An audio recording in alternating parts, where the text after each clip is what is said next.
Welcome to the Ayn Rand Center Chicago Speaker Series. The Ayn Rand Center for Individual Rights, located in Alexandria, Virginia, is the public outreach and policy division of the Ayn Rand Institute. The center is named after author Ayn Rand, whose heroic novel Atlas Shrugged demonstrates why the individual rights of life, liberty, property, and the pursuit of happiness provide the only moral basis for a fully free society, and that any such free society would have to include laissez-faire capitalism. That novel, by the way, sold more than 445,000 copies last year, which is a record. It's the second highest year of sales in the history of the 55-year-old book. In addition to public talks, the Ayn Rand Center engages with public policy organizations and with public intellectuals in debates and panel discussions about current issues and the foundations of politics. We also just started a series of briefings to congressional staffers on the Hill in Washington, D.C. And you can find our speakers on various forums, including TV, radio, print, and online media. We have now established a Chicago chapter of the Ayn Rand Institute here, and if you'd like more information about that chapter or how you can help support and promote the Ayn Rand Institute, see me after the talk. Or you can contact our either office in Irvine or in Alexandria. The Chicago chapter sponsors these talks and makes them possible. If you'll notice on the inside of your brochure, there is a listing of the specific donors who made these talks possible, and I'd like now for us to publicly thank them.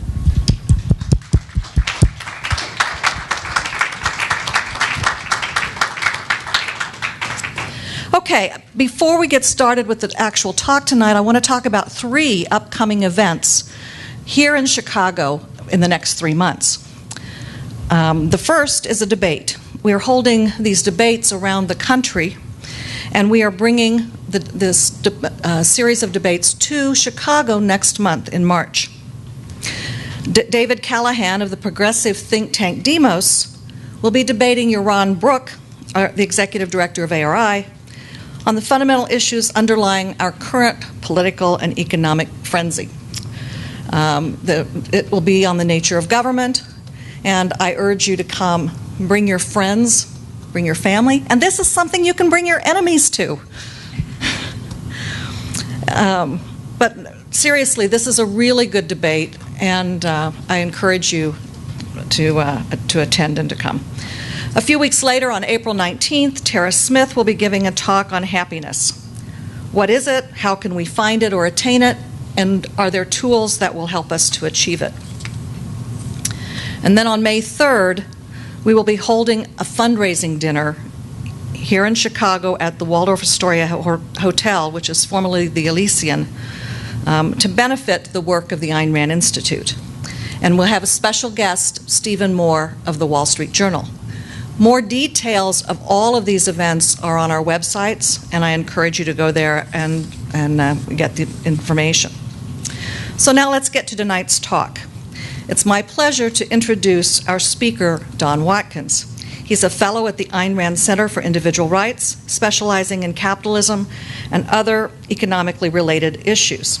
He is a columnist at Forbes.com with Yaron Brook, and his op-eds have appeared in such venues as Investors Business Daily, Christian Science Monitor, FoxNews.com, and CNBC.com. He has appeared on nationally syndicated radio programs and is a regular guest on PJTV's Front Page with Alan Barton. His book, Free Market Revolution: How Ayn Rand's Ideas Can End Big Government, which he co-authored with Yaron Brook, will be released in September. Finally, he and Yaron are co-bloggers for a new blog on our Ayn Rand Center, and then the new blog is specifically about capitalism. Laissez-faire, the uncompromised case for capitalism. You can find it at freemarketbook.com. And there are some cards outside with the blog URL on them if you want to pick them up after the talk.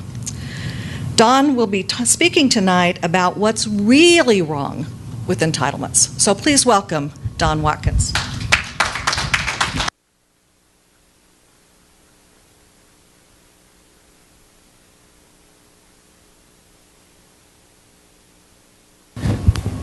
Excellent.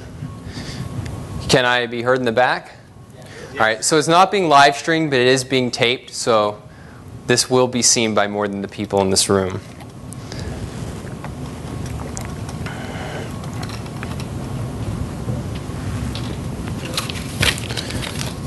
Okay, what's really wrong with entitlements?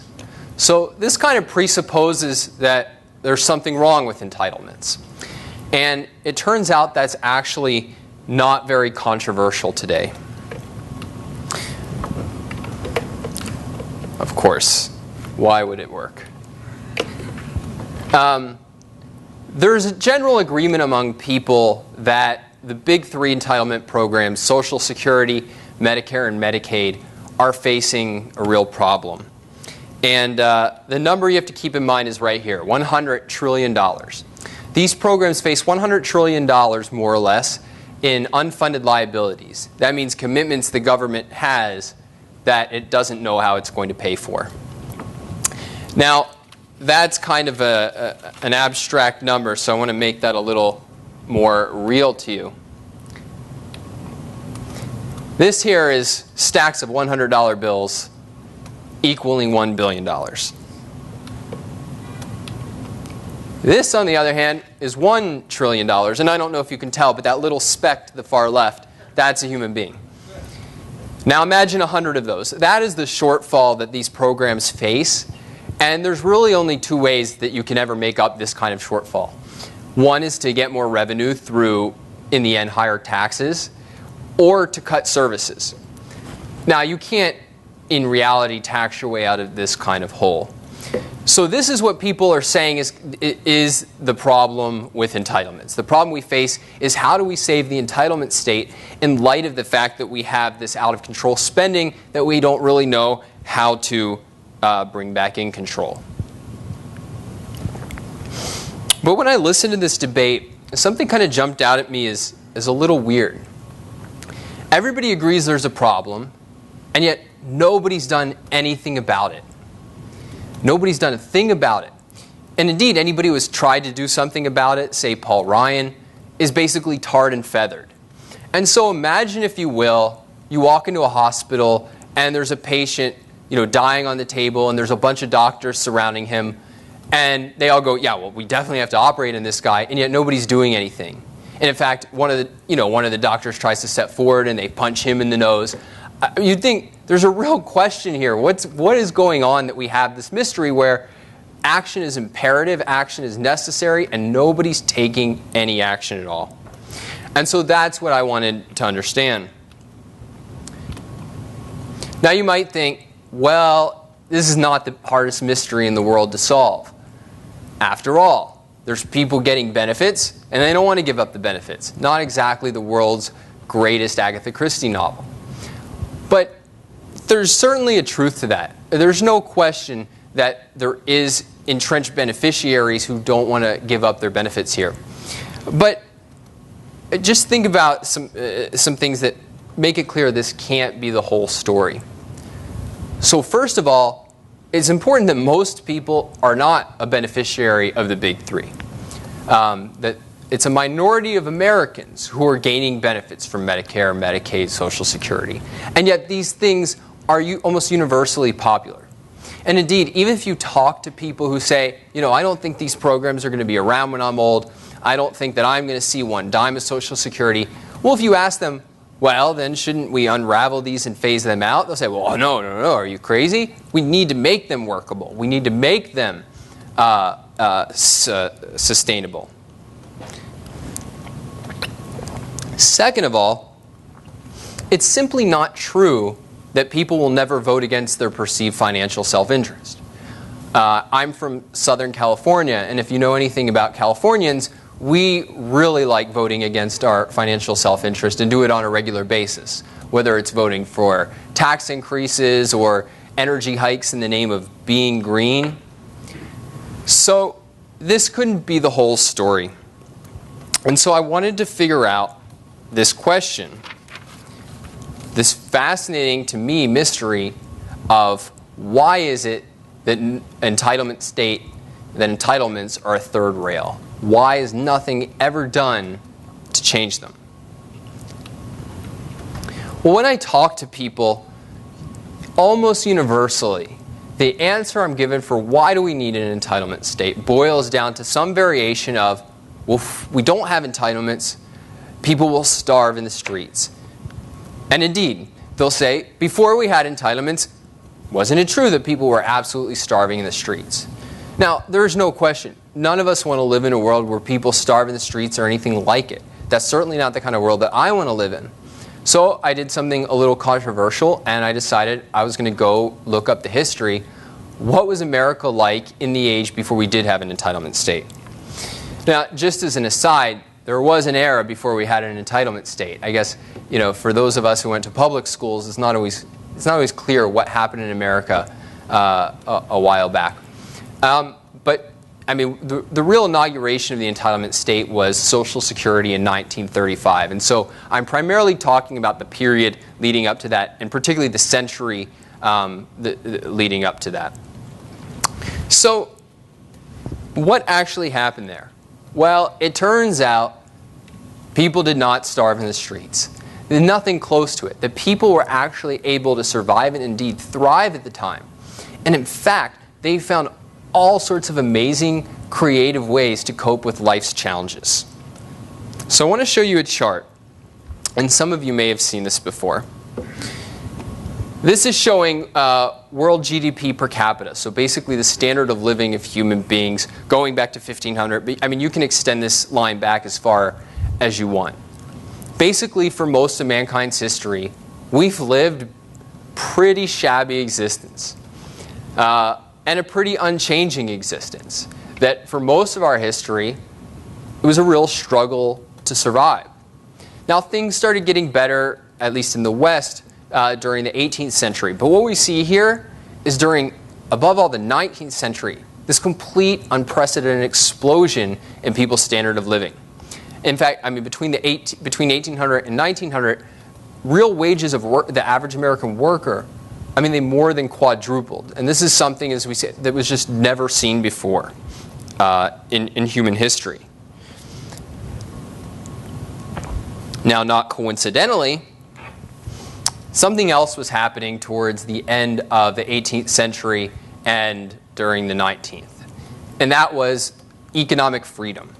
That for the first time in human history, and in particular in the West, people had the right to pursue their life, liberty, property, and happiness, to take responsibility for their own existence, and to engage in full kind of ambitious pursuit of their interests under freedom.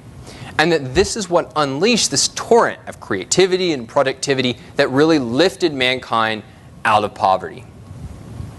So capitalism, in other words, was making it possible for people, instead of starving in the streets, to more and more support their own existence, raise their standard of living.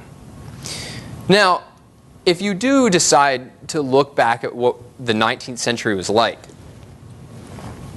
it is definitely true that you will find working conditions and living conditions that you would want to be nowhere close to. You'd think, really? People live like this? That's not exactly my ideal world. And that's exactly how historians today will kind of evaluate what was going on then. But what we have to remember is that the relevant evaluation is not that point in the graph to that point in the graph. It's that point in the graph to way down there. In other words, the people at the time were not comparing themselves to the people in 2012. They were comparing themselves to the conditions in the 1500s, the 1600s, the 1700s. And by that standard, they were thriving like never before. In practice, what did this mean? I mean, you have to really put yourself in a situation where, look, this was a time when people could remember living without illumination at night, and now they didn't have to go to sleep when the sun went down because they had kerosene and eventually light bulbs. This is a time when the fastest mode of transportation started as a horse, and people could live to see railroads crisscross a continent, and eventually cars and airplanes. To say nothing of modern medicine, to say nothing of modern sanitation, of food production, life was just getting incredibly, incredibly better. And so the bottom line is that far from starving in the streets, in America, before the entitlement state, individuals were lifting themselves out of poverty, and they were able to prosper thanks to economic freedom. So now I want to show you another graph. This one's really cool. So this shows two different lines. The red line, if you can tell what colors they are, the bottom line, that is the American poverty rate. And actually, if you stretch it back from pre-1962, I mean, for at least a decade, it's going just an incredibly steep downward slope. And then the upward line is real per capita anti-poverty spending. In other words, this is entitlement spending going to things like welfare and food stamps and whatnot. And you see that this is growing. Now, what we see here is that poverty in America was on a sharp decline until really the late 60s. And then it basically flatlines. At the very time when, I mean, if you recall, the mid-1960s are when LBJ is passing his war on poverty programs, his entitlement programs, and these are really coming into being implemented towards the end of that decade. Now, it's no accident, I think, that the poverty rate basically stops dropping as the war on poverty increases. Now, if you talk to an economist, they will tell you that the real core of how we become richer, of how people escape poverty and achieve prosperity, is through becoming more and more productive.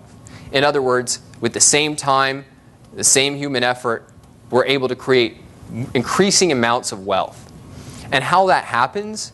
Well, how it happens is that part of what we produce is not simply the things we're going to consume tomorrow, but we produce things that are going to enable us in future to produce more and more and more and more and more.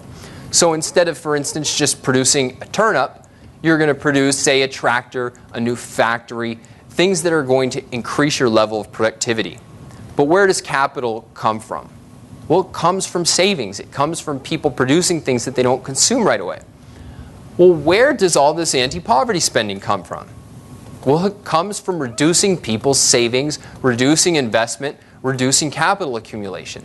And so again, it's no accident that we see, as the entitlement state grows, the ability of people to escape poverty by being more productive, that comes to an end as well.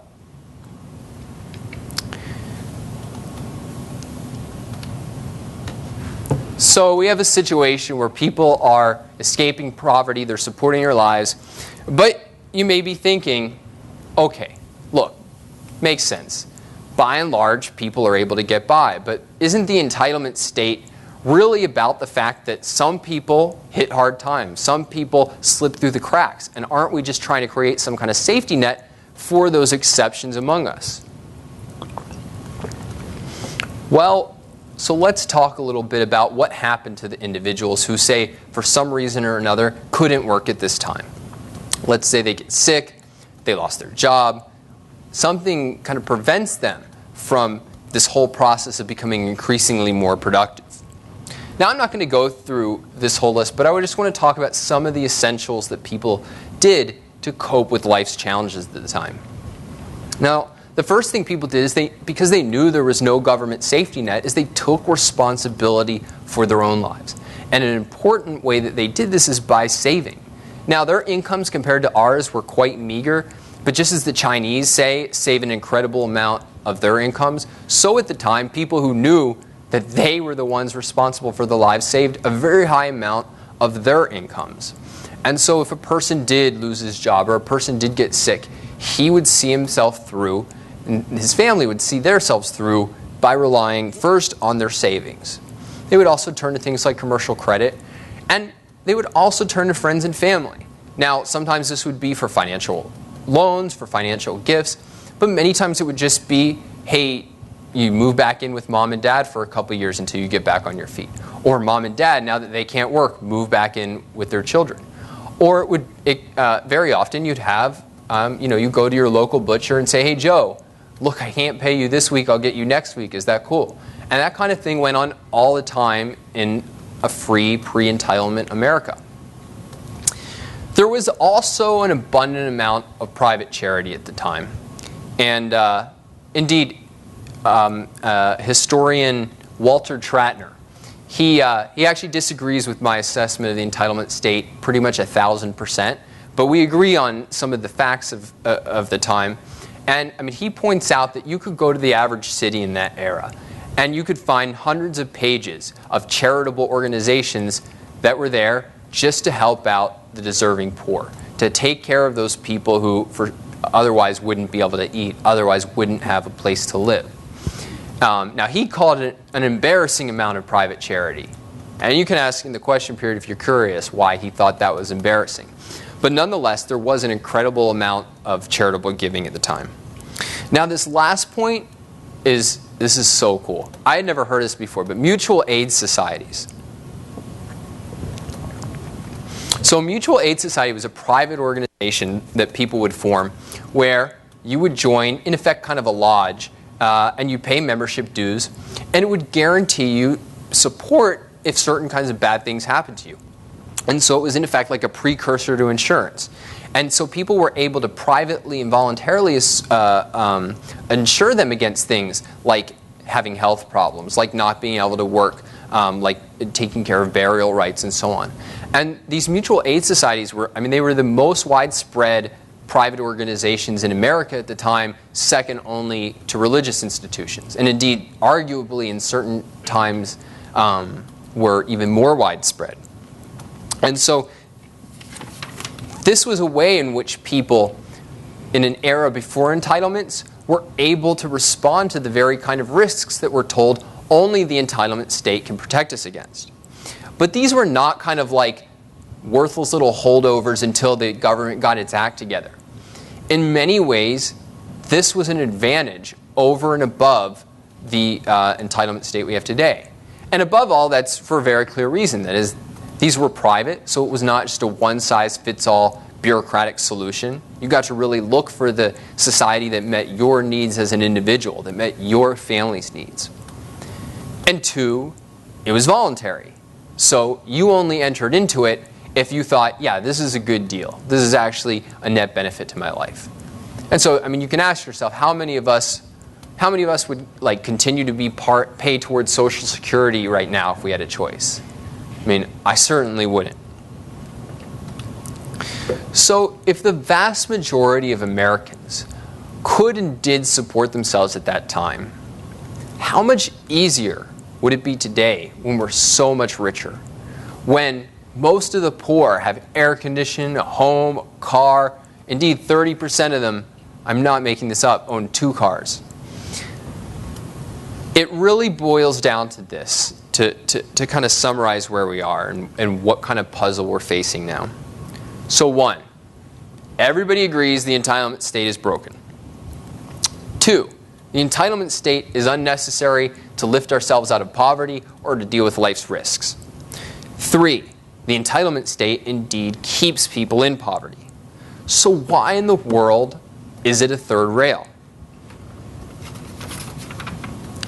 Well, again, we can turn to history. Why did we get an entitlement state?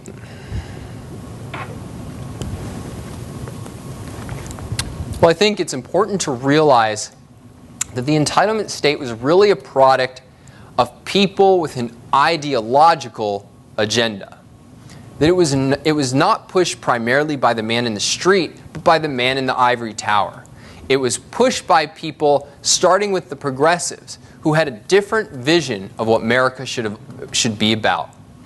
So I said before that America, we really see that graph start taking off, America is a country based on the individual's right to take control of his own life, to take responsibility for his own life, and seek his own happiness, his own joy, his own property. Well, the progressives and their progeny, they had a different vision. And it said that, well, that's too individualistic, that's too harsh, you're leaving people on their own, shouldn't we all be in this together? Doesn't morality require us, as a society, to be our brother's keeper? And so in the name of this moral ideal, that we are our brother's keeper and that we have a moral obligation to serve and sacrifice for the needs of others, they started pushing for the entitlement state. And although the progressives themselves were not particularly successful, they were more successful getting regulations through. Their descendants were, so starting in the 1930s and then really taking off during the 1960s and since.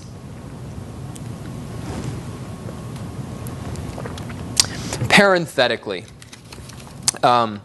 it's interesting that if you look at the way that Social Security was passed, there was a lot of resistance among Americans to it.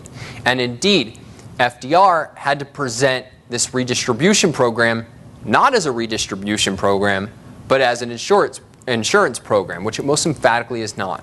And this by itself should give lie in our minds, or at least cast intense suspicion on the idea that the poor were starving in the street. You know, if people were massively starving in the street, it's a little suspicious that it would be so hard to convince them to, actually take some money and some food. So now, this then is the answer to why I think that entitlements are a third rail. It is because morality is a really powerful force in human life. It is a really powerful force in human life, and the moral views that we've been taught since we were children in every aspect of life is this idea that we are brother's keeper. And once you have that as a moral ideal, well then there's no question you're going to get an ever expanding and never shrinking entitlement state. So now we can come to what I regard as the real problem with entitlements. Now, it's not primarily that they're insanely expensive. Now, they are insanely expensive, and that is a problem, but it's not the basic or fundamental problem. What was striking to me when I hear any debates over entitlements is that the focus is always on the recipients. It's always, does the entitlement state make the recipients better off? What nobody ever talks about is the people who are paying for it, the producers, the ones who are creating all the goods that are being redistributed. Because if it weren't for them, well then we'd be back at that flat line living on $1 per day. It's they who are providing all this wealth, all of the goods and services that are redistributed through the entitlement state. And so I think to reach a real assessment of the entitlement state, the question we need to ask is, what does it do to the producers?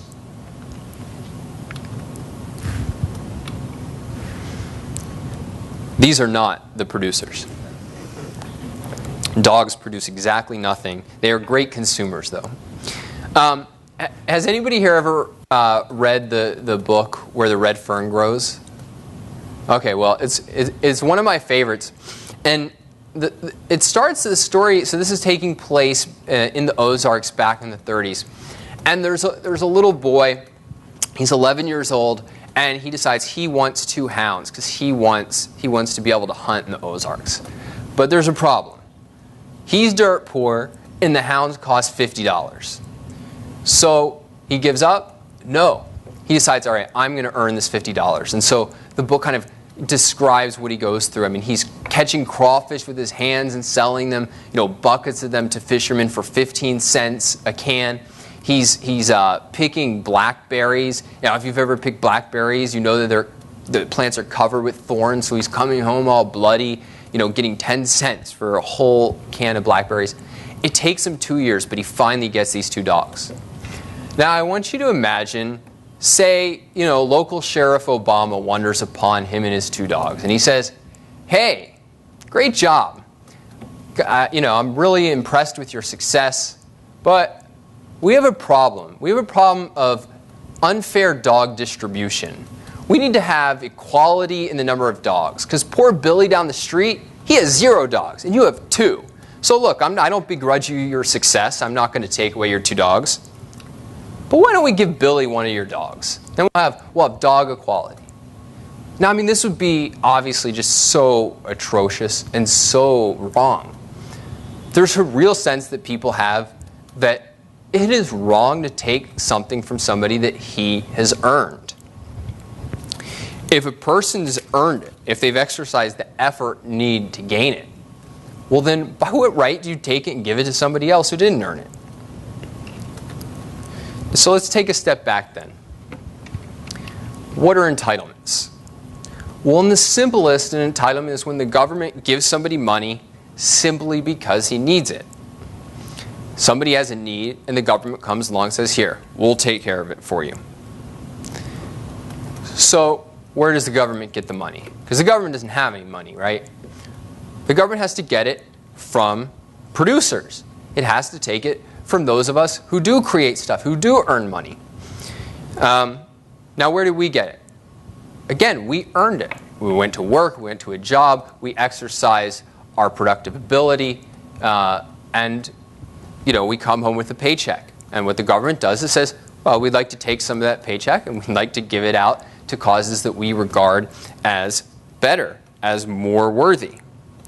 And what would happen if you refused to give the government money? Would it say, oh, well, thank you, see ya?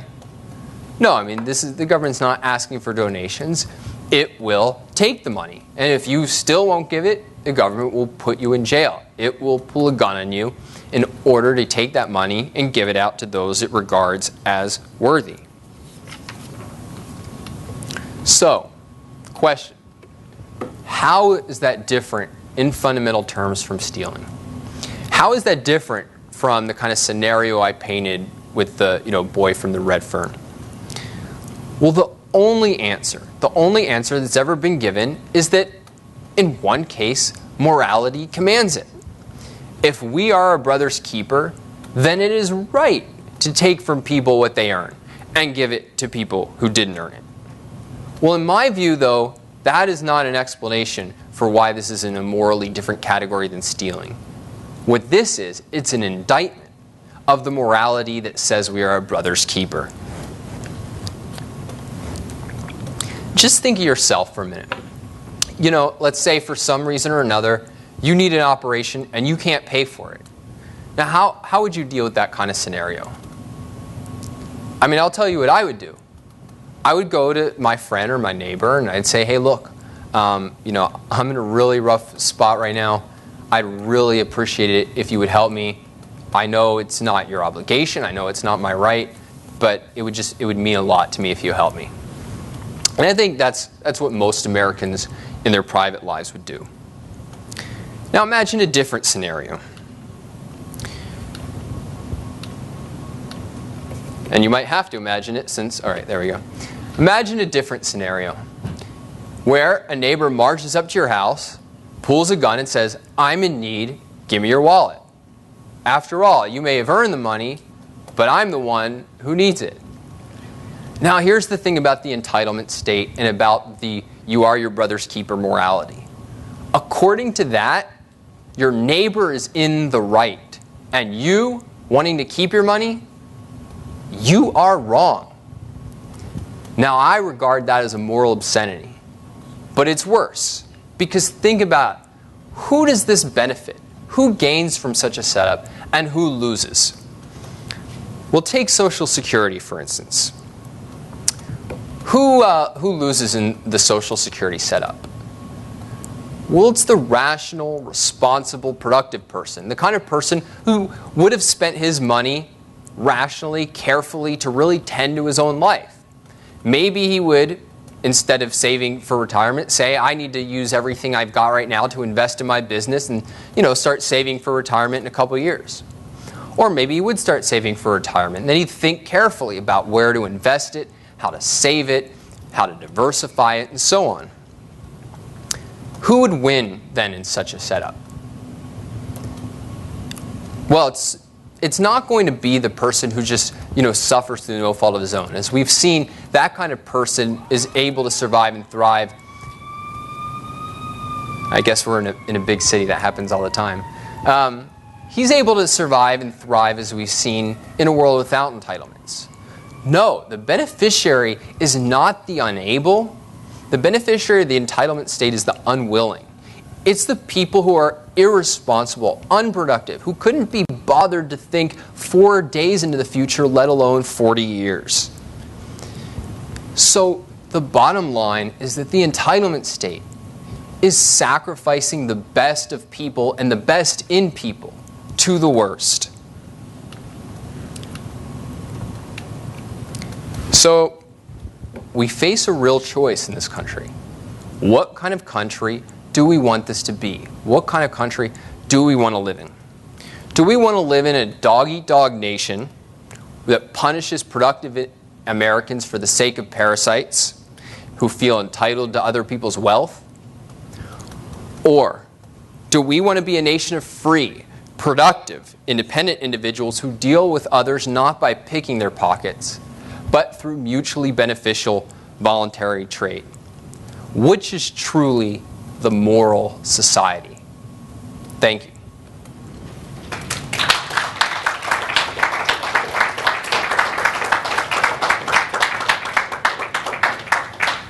All right, so thanks again for coming out. I'm going to take questions until either you guys run out or Lynn kicks us out of the room.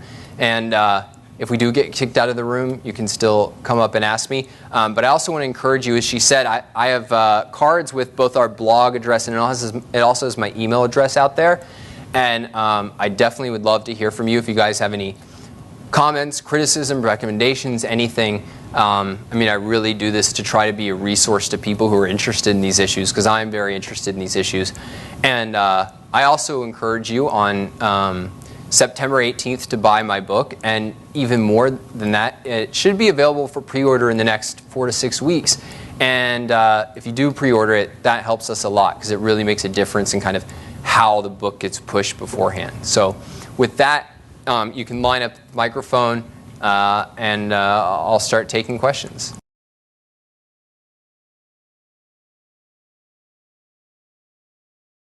My question is, what is your practical solution? Now that people have gotten used to entitlements for many, many years, obviously people are not going to give them up very easily. So even if we agree with everything you said, which I do, the problem exists. So how do we change that mentality? And there's a lot of vested interest, obviously, working against that. So what is kind of a roadmap to kind of change the scenario in the political process? Yeah, so it's definitely true that you can't abolish these programs tomorrow. And there's a number of reasons why you can't do that. First of all, people have built their lives and made plans around that and so on. And then there's the other issue of just nobody agrees with me. But so the hard problem, there is a real issue of how do you phase out these programs, just in terms of what exactly kind of scenario do you use? Do you ratchet down benefits over time? Do you basically tell people you have 5 years to make new plans and after that nothing? I think there's a lot of optionality, but I think that's not the hard problem. The hard problem is convincing them that the entitlement state is wrong. Because once people have a view that something is morally mandatory, and I think the view they need to have is that getting rid of the entitlement state is morally mandatory. Once they have that, then the rest is pretty easy. The rest is details. They'll find a way. I mean, this is one of the reasons why gaining the moral high ground is so important for our side. It's so important for any side, because once you have the moral high ground, then the details will, in effect, work themselves out. I mean, if you think about the Greens, have they come up with these wonderful solutions that have ended global warming and had us living in, the world of Avatar?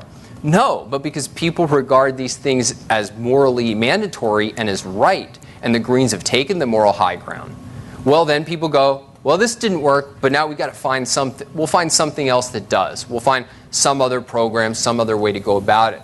So it's important to have a real plan and to have real plans on the table for how you would ratchet these things down. But that I regard as kind of a secondary issue. And so the question is, how do we take the moral high ground in the fight against entitlements? And I would say there's two sides to it. And some of it I've tried to include in this talk. Now the first side is to have a real positive. So if you're just sitting around going, Social Security is not really that great a thing, but you're not for anything, that does not really do a lot for people. I mean, as my friend Alex likes to say, basically you just get to zero. They go, okay, well, Social Security is not that great. But we really want to fight for a positive, and that is capitalism. Capitalism, free market, is the system where the individual is able to flourish, is able to make the most of his own life, is able to make the kinds of choices that really allow him to achieve everything he wants in life. More broadly, the kind of society that a capitalist society creates is a society of non-sacrifice. It's a society without victims. And this was the real achievement of John Locke and the founders. To really be able to come up with the principles by which you structure a society so that nobody is forced to sacrifice to anybody else. A society where nobody is forced to be a victim. That is what individual rights accomplish. Individual rights make it so that you can have a voluntary society without victims. And so that needs to be the ideal that we're advocating for. Now, the other side of taking the moral high ground is to really focus on the moral corruption of the other side. And that is legitimate too. A lot of people will criticize, and not enough, but a lot of people will criticize things like Social Security for, hey, it's not really a good deal. You know, the government takes X amount of money and you get what would be, you know, if it were an investment, really garbage returns. Now, there's a certain truth to that, although I think it's wrong to talk about a redistribution program in terms of returns. But that does not go nearly far enough. I mean, the amount of destruction that the entitlement state results in. I mean, I was only able to touch on some of the most basic sorts of it. But, I mean, if you just look at what it does to a culture. Now, it's not the only factor. But it is certainly true that what we see today is an entitlement mentality that's completely widespread. Now, it's most obvious in the case of the poor. And it's actually the whole phenomenon of the underclass and underclass neighborhoods and communities. There's a writer, he's actually writes mostly on Britain, but his name is Theodore Dalrymple. And he has a book called Life at the Bottom where he talks about the British underclass. And here you see the real effects of a total entitlement mentality that says, your life is my life is your responsibility, and how destructive that is to people's lives. And of course, I mean, this is what the morality that says we are a brother's keeper says is the ideal, is yeah, their life is your responsibility. But this entitlement mentality is actually much more widespread. We see it in the middle class who says, yeah, my retirement and my end of life care, that's your responsibility. We see it in the rich who in their failed businesses say, yeah, I need a bailout. I am entitled to have my dumb mistakes taken care of at taxpayer expense. And these are just a few indications. The mentality that Americans used to have, if you go back 100 years. So when FDR is trying to sell Social Security, he said, and some of his other programs, he admitted, he said, it's really tough in a nation that views being on the dole as shameful. And that's one of the reasons why the New Deal was filled primarily with make-work programs, because at least then you could convince people, hey, you're not on the dole, you're working for what you're getting. The entitlement state has really beaten that out of a lot of people. And indeed, it was actually something that they beat out of, the pushers of the entitlement state beat out of people on purpose. If you look at the whole welfare rights movement that took place during the 60s at the time of Lyndon B. Johnson's programs, these people explicitly would go into poor neighborhoods and they would tell them, you know what, you are entitled to these handouts, you should claim them, it is noble to claim them, and indeed you're a sap if you're working for minimum wage. They really had to beat that sense of responsibility out of people. So the point is that we need to, that's what we have to undo in order to really change the direction of this country, is we have to really show the total corruption of the entitlement state in all its miserable detail, and we really have to paint a picture of an inspiring idealistic alternative, which is a non-sacrificial world where each individual is free to pursue his own life and his own happiness. And I think if you do that, and you do it in the right way, then the rest takes care of itself. Do you want to, if you look skeptical, you want to follow up? I want to follow up. Please. I think the problem really is, especially, we're just talking, look what just happened in Congress in the last week or so, where there was an extension of the payroll tax cut for a year, And basically that's going to cost you about $120 billion. I mean, here's a program, they don't even want to fund the programs that are even there.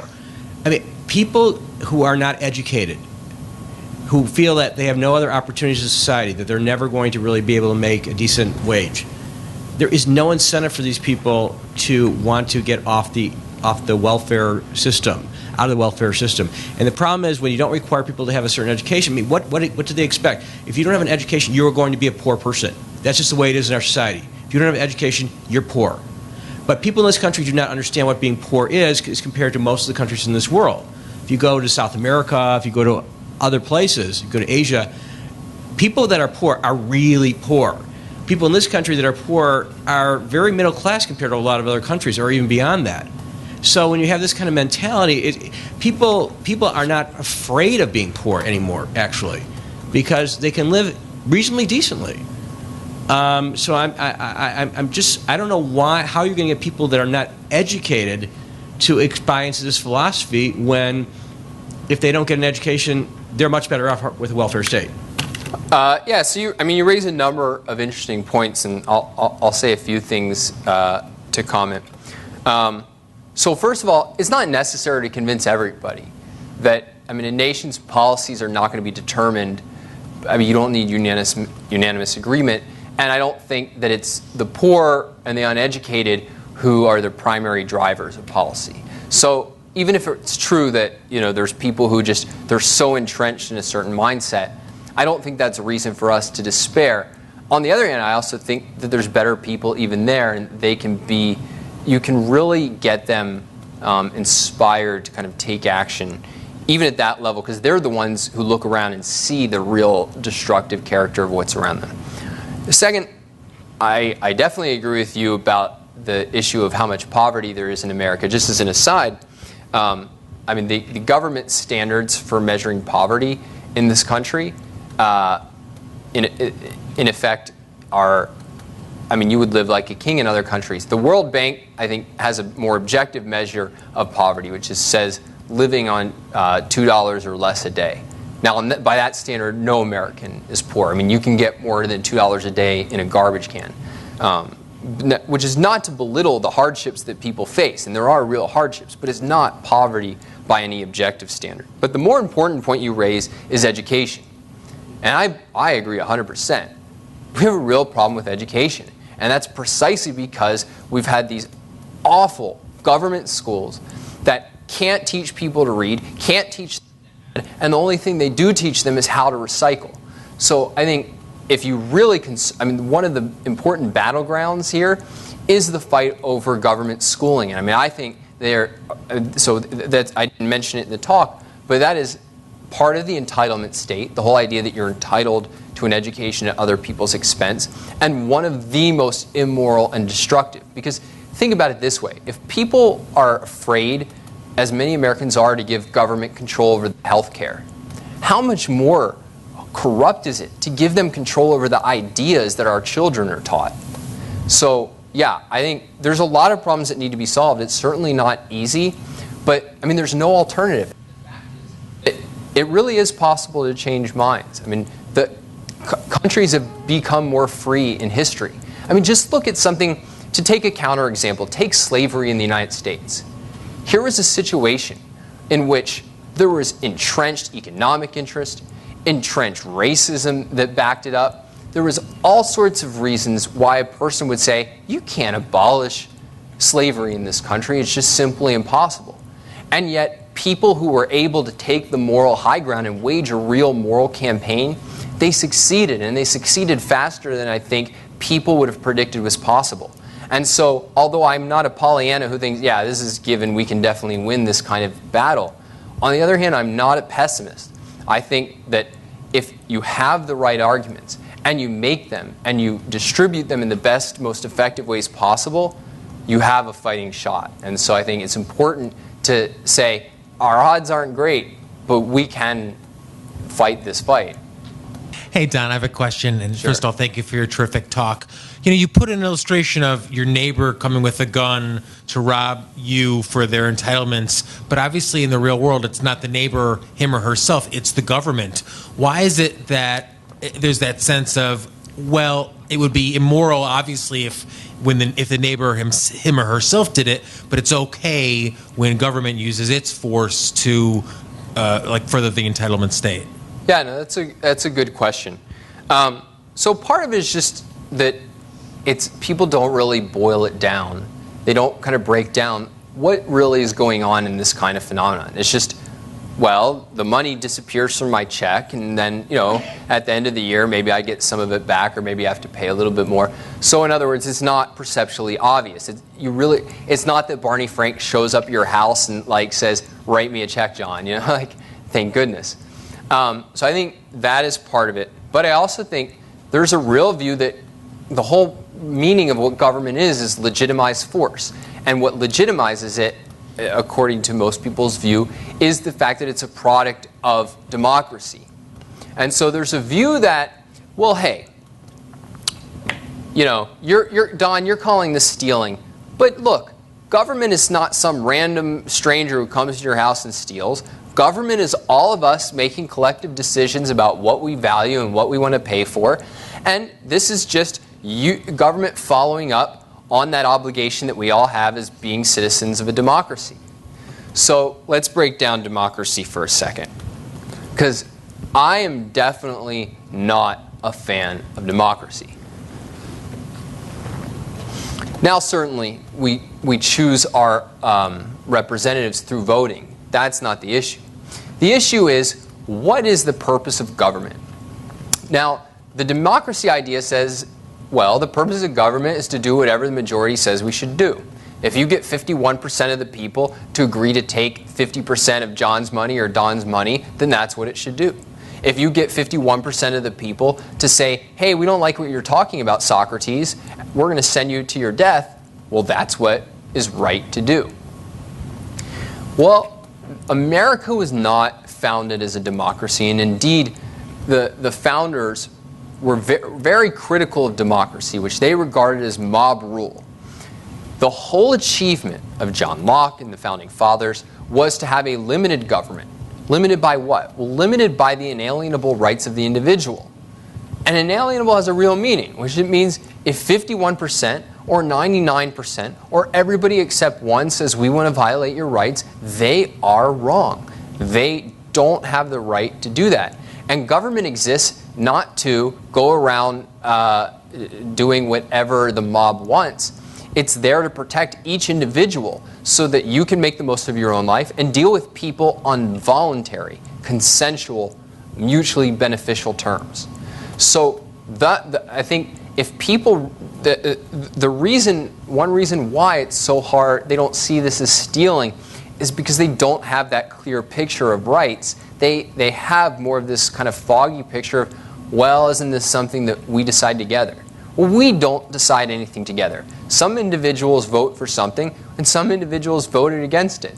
And if, from your perspective as an individual going about your life, it makes no difference if you're thrown in jail because some dictator wanted you in jail, or because 51% of the population voted you in jail. Your freedom is equally infringed.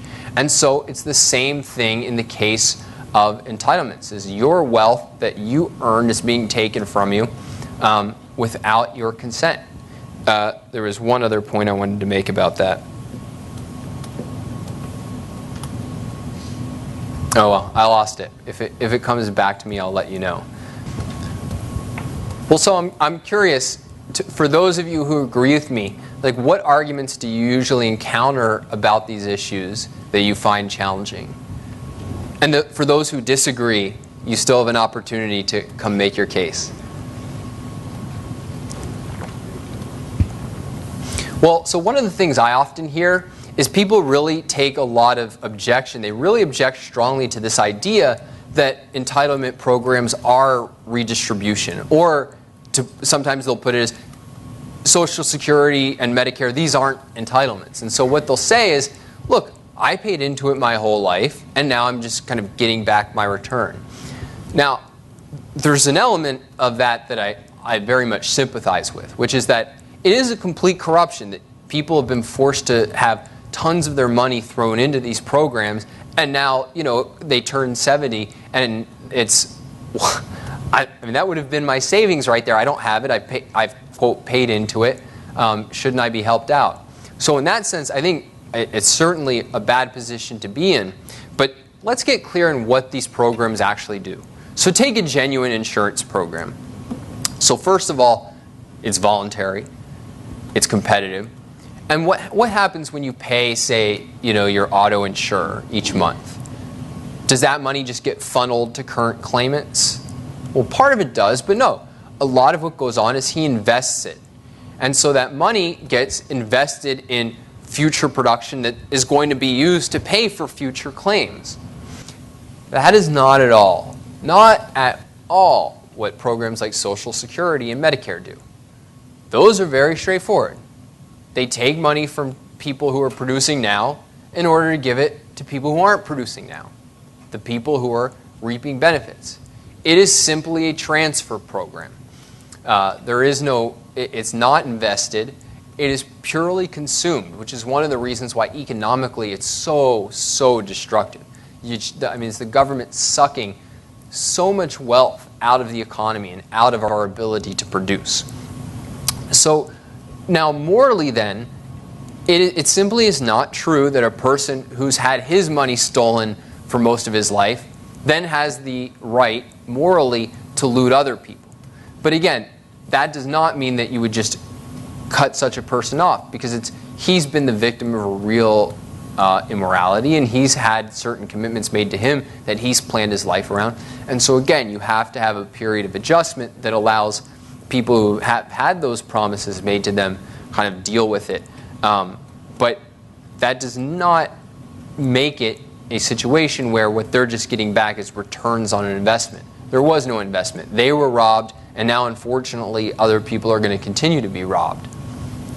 Oh, I know. So going to your point, this was what I was going to say, Jonathan. Ayn Rand actually makes the point of that there is a difference between stealing and taxation for the purpose of redistribution. And the difference is that one is legalized, so it's not exactly stealing, and that's an important distinction. But morally, she says, morally the fact that it's legalized in effect stealing makes it worse, not better. It makes it worse because the people who are supposed to be protecting our rights now have become the criminals, have become the ones picking our pockets. And I think that's an important perspective to have.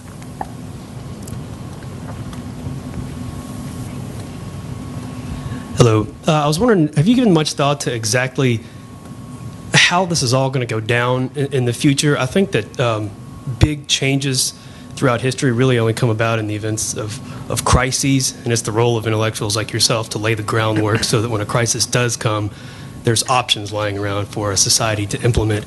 And this problem with our entitlements, I don't see us convincing a whole lot of people to come to our side, and then we elect people like Paul Ryan, and then we change the policies and everything's going to be great. I see a major debt crisis coming with the federal government, and then in the event of that crisis, it's going to be, Occupy Wall Street versus the Tea Party, and we're going to have to choose to either close military bases and decrease entitlements or raise taxes on the rich, and it's only then is the real fight going to be in that, and only then can we actually get the ears of the people that we need and change the minds. Am I a crazy nut job or No. I mean, you might be, not from that statement. No, there's definitely a truth to that. Significant change happens in crisis. Although it's not only crisis, it's also times of immense prosperity. So for instance, we got the start of the entitlement state during the crisis that was the Great Depression. We got the war on poverty actually during the 60s, when the whole perspective that people were taught was, hey, look, good times are here to stay. And indeed, one of the most influential works at that time was by Galbraith called The Affluent Society. And he says, well, look, we've got the problem of production licked. We've got all the production we need. Now it's just a problem of, in effect, redistribution, to oversimplify what he said a little bit. And Americans had that, because what it was now they were able to get that self-esteem kick of making sacrifices, but the sacrifices really didn't hurt. yeah, let's be good people and have this immense entitlement state. Hey, we're really rich. It's only going to cost this much. Of course, it's turned out that it costs a lot more. So it's true that big changes are usually precipitated by either things going really, really well or really, really badly. But what you said before that, I think, is also important, and this is very true, that what happens in those cases is that people really turn to ideas that have been lying around. So if you look at this last financial crisis, a lot of people turned to Keynesian ideas. Keynesianism had basically been dead, this whole idea that you can spend your way to prosperity, or at least spend your way out of a crisis. That had been dead, but it was lying around, and so when things went bad and people had this narrative that, well, obviously the problem is the free market, and so the solution has to be more government, this ideology that told them, yeah, that's right, and the way that government can help is by spending lots of money, that was lying around and that got picked up. Now at the same time, though, other ideas were in the air and started to gain, if not traction politically, then at least traction in terms of people's interests. So Austrian economics, if you know anything about that, Ludwig von Mises, Hayek, and whatnot, there's been a resurgence of interest in those ideas, and those are very free market ideas. Ayn Rand did a lot to promote the works of Mises. And of course, Ayn Rand's ideas themselves. I mean, her books really started taking off in the wake of the financial crisis and in the wake of President Obama's election. Now, unfortunately, that's kind of playing catch up, because what really was happening was not people were now turning to ideas that they understood and could act upon. It's that they were turning to ideas that they're only now starting to get a feel for, starting to understand. So my hope is that we can move that process for their learning curve as fast as possible, as quickly as possible, so that when that next crisis does come, and I agree, that's probably going to be the turning point. When that next crisis does come, they'll have a better set of ideas that they have at least a core understanding of, and then those ideas can really then have a chance to have an effect in the public debate. And so that's why I think it's critical. If you have ever wanted and recognized the importance of being intellectually active, of being politically active, now is the time. There is just simply not time to sit around and take it easy or take it slow or say, I'll get to it someday. I think nobody can predict the timing of exactly how these things play out, but 5 to 15 years is a good guess. I'm hoping for 15 or a little bit more. And there's a lot of things you can do. I mean, you as an individual can have a huge effect. So part of your effect is going to be voting, right? But that's a pretty small effect.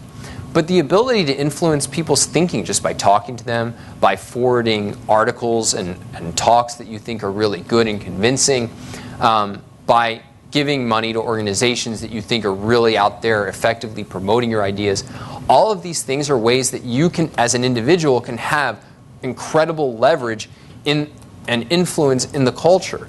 And in particular, if you find people who are making these kinds of powerful arguments and above all, powerful moral arguments that really take the moral high ground and put the other side in the defensive, that kind of thing can have a tremendous effect. And at the minimum, it's not that you have to, in 5 years, convince people that everything Ayn Rand said was right and we should embrace full capitalism. Thank goodness you don't have to do that, because I don't think that could be done. But what you can do is have them start to realize that, hey, maybe we're running really fast in the wrong direction, and maybe we should at least take some steps back. And that kind of thing buys you a lot more time. I mean, think about just if government cut spending by 1% a year. If you cut spending by 1% a year each year over the next 10 years, you would avoid, people have run the numbers and they tell me, I'm not an expert in this, but they say even if you just held spending at 2008 levels, constant, didn't cut, but just held them there, then you would avoid hold them at present levels and didn't cut. You would avoid all these crises, at least for the foreseeable future. So in a certain way, that should be exciting. It's not hard to at least buy ourselves more time But that's really kind of the fight that has to take place now to really move as fast as we can so that that next crisis gets put off, and then ultimately so that, I mean, we can really re-gear things in a positive direction. So, well, let me bring this up. I think it's really important in terms of thinking about and arguing over the issue of entitlements. I think there's a lot of things that are totally misunderstood by people that are crucial to understand and that are going to be pieces of the puzzle. So I say, for instance, and the thing that I stress in the talk is that people earn their wealth, and it's wrong that that wealth be taken and given to people who didn't earn it. But there's a whole debate and a whole lot of unclarity about this whole idea that do people really earn their wealth? And indeed, that's a lot of what the Occupy Wall Street movement would try to do, to the extent that they would get caught on how vicious it is to have a whole movement set up about demonizing the 1%, i.e. a classification that would include the most successful, productive Americans. There'd be a whole denial of the idea that they earn their wealth. Now, part of it would be saying, well, they got bailouts, and then you'd point out, well, not too many of them really got bailouts. But now you'll hear arguments such as one given by Elizabeth Warren, who, if any of you know who she is, she's running for, I think, Senate in Massachusetts. And this comes in a lot of guises, but it basically amounts to, well, look, nobody really gets rich on their own. You got educated by other people. You drive on public roads. You had other people in the company helping you make things. In other words, you don't live on an island, and therefore your wealth is now kind of ours to grab as much as we want of. Now, even if on its own terms, that's kind of a stupid argument. One economist, and I can't remember who exactly it was, he points out, you could make that argument about why your dog owns your home. Hey, your dog is keeping all the bad guys out. He barked them away and everything. You wouldn't have that home without your lovely dog. So now your dog owns you and has a right to your house. You think, well, no, he contributed, but he gets the benefits then of I let him sleep on the bed, and he gets the couch, and he gets the first serving of dinner or whatever. So even on its own terms, it's a dumb argument. But the more you analyze it, the more it breaks down and doesn't make sense. So, there's a lot of axes you can come on it, but yeah, it's certainly true that the government does a lot of things that we, quote, benefit from. For instance, I got my education at a government school. The government builds the roads. But the whole thing is it shouldn't have done these things. And the fact that it went and did these things, and did them pretty poorly, doesn't become a justification then for me becoming its servant forever. It just says, yeah, well, it shouldn't have done them. It's, you're sitting at home one day and you hear a noise and you look outside and there's some guy mowing your lawn, and you walk down there and say, what the heck are you doing? And he says, it'll be $200. And you say, what do you mean it's $200? I mowed your lawn. You owe me, you owe me. You say, well, I didn't ask you to mow my lawn. Now, this is not really a totally accurate analogy, because if it was the government, he'd have to do a really bad job of mowing your lawn. There'd be big patches left, and you'd run over your wife or something. But the basic idea is that the question you have to ask is not what has the government done, but what rightfully and morally should it have done. And what it should have been doing was protecting our rights, leaving us free to build roads, to run schools, and then allow us to actually engage in the process of production by which we do earn wealth. Now, in terms of the whole idea of nobody becomes rich on his own. Now, yeah, we live in a division of labor economy. But what happens in a division of labor, and it's a complex issue, but people work and their incomes reflect their contribution to the productive process. And now, I won't go into all the details of it, but you can just think about it pretty simply this way. If you are in a situation where if your company is paying somebody too much, well, then another company competing with you is going to be able to produce the same quality of products without paying people so much. So it'll bid down wages, that overpaid person's wages to the right level. On the other hand, if somebody's not being paid enough on a market, well then there's an incentive for a competitor to come and snatch that person away and get that the person who's more productive, get him to work for them at that higher wage. So in other words, the market forces of competition are going to really bid a person's wages in a market up to the level of how much they contribute to production. And so you can say that on a market, wages determined by the voluntary consent of people engaged in production and trade reflect their productive contribution. And so it's certainly true that, you know, what's his name, Steve Jobs, he did not create Apple alone. He did not create Apple's products alone. But the reason that Apple's board members and shareholders voluntarily chose to pay him what they did was because that is what they judged his contribution to be. So I think those are important perspectives to keep in mind. Just this whole issue of what does it really mean to earn wealth in a division of labor economy. And the more you can understand that and convey that, the more Americans can see that, the more that they get this idea of how atrocious it would be to take away from somebody what they earn. And I mean, Steve Jobs is actually a really good example because he's he's one of the few cases I can think of, perhaps the only case, where he's really admired for his business acumen, his productive ability, and people have a real sense that, yeah, he contributed something specific that made these products amazing. And so he's a really good example to use, particularly now before the left has succeeded in smearing him, which they're now trying to do with a lot of their talk about the so-called problems in China. So the more you can have those kinds of examples of really productive people and their contribution, the more that you can make clear how corrupt it is to say, hey, for everything you've done to make our lives incredibly better, Steve Jobs, we're going to punish you for it by basically bilking you for the sake of people who are unwilling to support their own weight.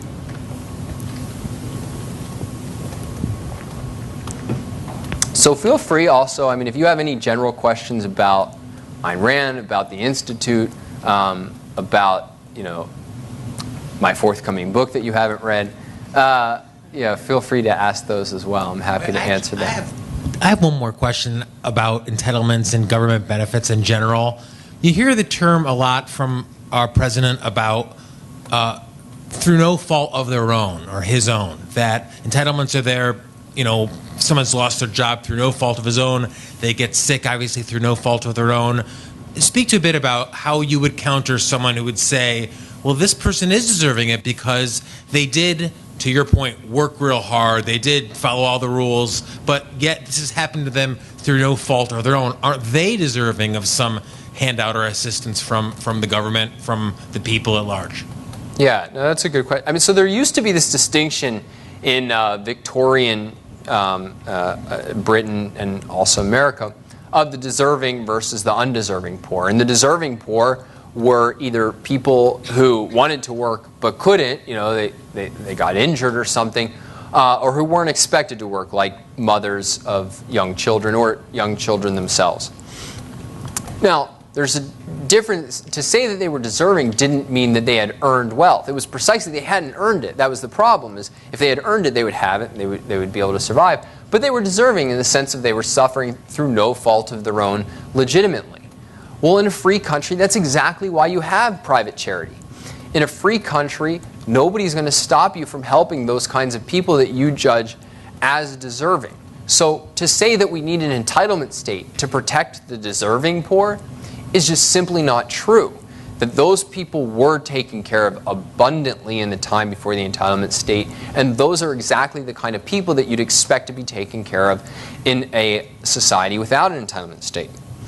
But there's a reason why the people who pushed an entitlement state explicitly tried to and succeeded in erasing this distinction between the deserving and undeserving poor. They said, who are we to judge who's deserving and undeserving? Who are we to say that this person, just because he's an alcoholic and is deciding to drink himself into incapacity to work, to say that he's not deserving of money? After all, to say that we are a brother's keeper, that doesn't just mean when we find it convenient or when we like his lifestyle. Our job is not to judge and to sit on our high horse. It's to serve. And precisely because they have needs, they are in a higher moral stature than us. And so there was a real attack on this whole idea, this whole distinction between the deserving and undeserving poor. And so it's actually a good sign that Obama feels the need to reinvoke this idea that they're deserving. Because what it reflects is the fact that Americans have a real sense that if you can work, if you can support yourself, you should. And your life is not my responsibility. And that is a better element in Americans. Whereas the real altruistic type, the real progressives, the pushers of the entitlement state, no, that they actually hold the idea that none of us are responsible for our own fate. And philosophically, they're called determinists. They don't believe in free will. They believe we're either determined, our fate's been determined by society, by some force outside of our control, by our genes, that you can't blame a person for being a drug addict, alcoholic, who married, a thrice convicted murderer. I mean, what was he going to do? He was raised in a really bad household. And so they really want to wipe out this distinction because there's this sense that so long as there's that distinction, it's a lot harder to convince people that what we need is a universal entitlement state. And actually, there's a really interesting book if you want a real picture into what American poverty looks like. There's a book called American Dream, and it was written by a New York Times journalist. What he covers is the whole debate over welfare reform, but he also follows the lives of 3 women from their time on welfare all the way through welfare reform. And now here's a person who's completely sympathetic to the entitlement state, completely sympathetic to the poor. And yet what he shows is that almost all of the kind of poverty faced by Americans today, has a significant portion of choice to it. That these people make overall, not every single one, but overall the abundant number of them make bad choices. Bad choices about their lives that are responsible for them ending up in poverty. Yes, many of them also have, really bad childhoods and whatnot, so it's not that you need to demonize every one of them, but that there is people who take responsibility for their own lives, who work, who save, who really plan, who don't, get married at 16 and divorced at 17 and have babies, at 13. That those people do not end up in poverty, or at least they don't end up stuck in poverty. And the statistics really bear this out. It's interesting. Maybe you've heard this debate, and this is kind of tangentially related, but the line's not too long, so I feel entitled to go off on this tangent. Maybe you've heard this idea that America as a whole has gotten richer over the last 30 years, but all the wealth has gone, all the gains have gone to the really wealthy, to the very rich, not to the rest of us. We've all basically stagnated. Now, this is usually used to imply that capitalism failed. Now, most people in this room, I think, no, we haven't had capitalism or anything close to it in the last 30 years. So that's out. But it is an interesting issue, and it turns out that these statistics don't actually add up. The way that they measure this so-called stagnation is median household income. Median household income. And it's true that if you just look at that number, it's remained basically static over the last several decades. There's a number of things wrong with that, though. One of them is simply the way they calculate inflation is problematic. But the more interesting one is the makeup of households has radically changed. That what constitutes the average household? Well, given that our divorce rates have increased by about 26% as a nation, there's fewer people per household. And so even though most Americans are better off than they were 30 years ago, the median level has fallen because the households have gotten smaller and smaller. But it gets better, or worse, depending on how you look at it. Divorce rates have not increased at equal rates for every demographic part of the United States. And this is something that Charles Murray talks about in his new book, Coming Apart, which is being discussed a lot now. That among the most successful and wealthy Americans, divorce rates have gone up just a little tiny bit. The divorce rates have really increased for the people at the bottom of the income spectrum. So that is completely skewing. Again, it's really holding down what in reality is people are a lot better off. They've really advanced, not as much as they would have advanced under genuine capitalism, but they've advanced quite a bit, and yet it's distorted through these statistics. And so this is just a general point. If you decide to really take up these kinds of issues, you're going to be hit with all kinds of statistics, all sorts of claims about welfare, inequality, and so on. It helps to know a little bit about them, but a good rule of thumb is that they're all wrong. They're all misrepresent the facts. And I mean, more importantly, I don't think you don't really need to know them if you have a real good view of philosophy, because then you have a real sense of, well, look, what I'm an advocate for is not for the government trying to fine-tune things by studying, detailed statistics. What I'm for is people free to pursue their interests in a voluntary society. So with that, I wish you good luck. And again, I really thank you for taking the time to come out here. I hope you'll follow up with me either after this or through email. But have a great night, and thanks again.